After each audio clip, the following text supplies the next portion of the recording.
Okay, so this is yet another project car. Now, I already have multiple project cars. That one over there being one I will probably never get to. But this is my new one, which is in a massive queue now. This is a 1940 Plymouth Deluxe suicide door sedan. This thing was made pre-World War II. It has almost no rust. Like, the floors aren't rotted out. The frame is perfect. It's just the body that's really messed up. And I got this thing for free. So today I'm going to show you around this thing. Show you actually how good it actually is. Because right now, this thing looks awful. I mean, it looks like a complete basket case rust bucket. But it's just really the body work. Like, the front of it has been smashed in. And then tried to be refitted poorly. But yeah, so let's show you around this thing. So I think the biggest feature of this car, to me, are the suicide doors. So, your front door opens normally, like a normal car door, okay? Your back door opens opposite. I actually really like that, except the fact that that door over there flew open on the highway, apparently, coming home, because a tow truck driver, he pulled in the yard, and that door was open. He said it flew open on the highway at like 70 miles an hour. Some stuff may have flown out. The back of it, we're missing the taillights, we're missing the latch, we're missing a lot, but we do have the really, really nice Plymouth crest there. That is a really nice piece. It's a very nice looking car. I think this is the fastback model, so it has the slope. The rear wheels also go very well with this. That very nice hot rod style rear wheel. Inside the trunk, we have, and I can't believe this myself, I believe this is the original spare tire. That's what I think. And the trunk is stuck open. It gets stuck sometimes. The dashboard of this thing, doors are a little bit stuck. It's actually in okay condition.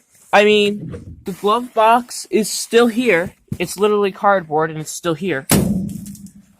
The control here is really nice. This thing originally had a wood grain effect to it, which you can kind of see. Peeking through here, there's a wood grain effect, which seems to have just rusted off and flaked off, and somebody painted over it, which is great. The speedometer is a mess. It is completely destroyed. But the rest of the gauges, they're really nice if they'll focus in. They're really nice. I like the fake weave pattern it has on them. The steering wheel is also cracked, but it's actually in okay condition. Like, it's nicer condition than the Morris Minor steering wheel. This is your 3-speed manual shifter. It does absolutely nothing. You can throw it all over the steering wheel. It's not connected to anything. The clutch is also not connected to anything. The brake is connected to the master. There's no throttle pedal. I think that's the start button right there.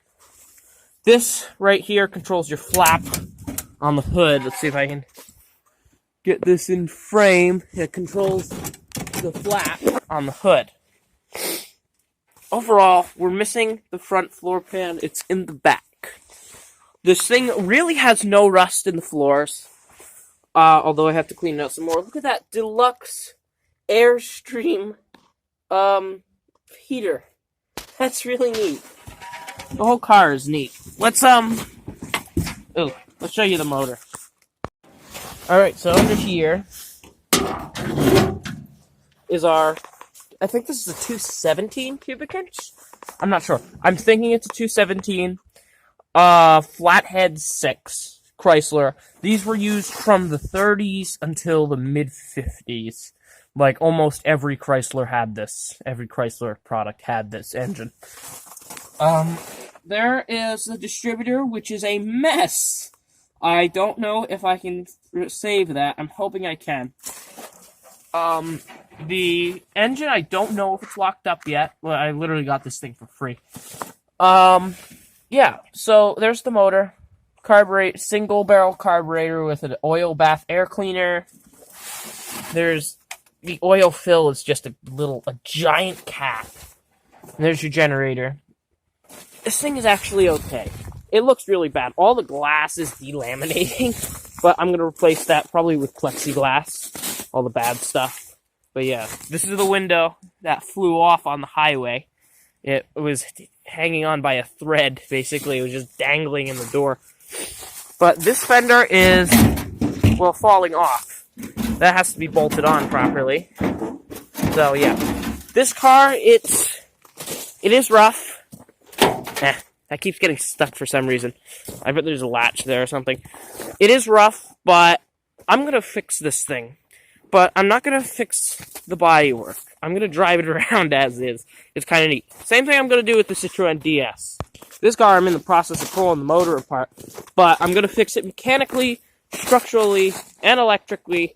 But I'm going to leave it the way it is, because every other Citroen DS I've seen looks very different to this. They're all perfectly restored. But this one, it looks tough. It looks dirty. And that's what I like about this car. That's why somebody will try to tell me to sell this thing for parts. I'm not doing that. I like the way this one looks. The main bodywork changes I'm going to do, I'm just going to put the headlights back in. I have one bezel here that's all the chrome's flaked off that I'm going to put on because this one came with the car. I'm going to put a wood bumper on the front. Oh yeah, here's a great feature of this car. You ready? It's floppy. But yeah. So I'm going to change the tires, obviously. I have to do a lot of work to this thing.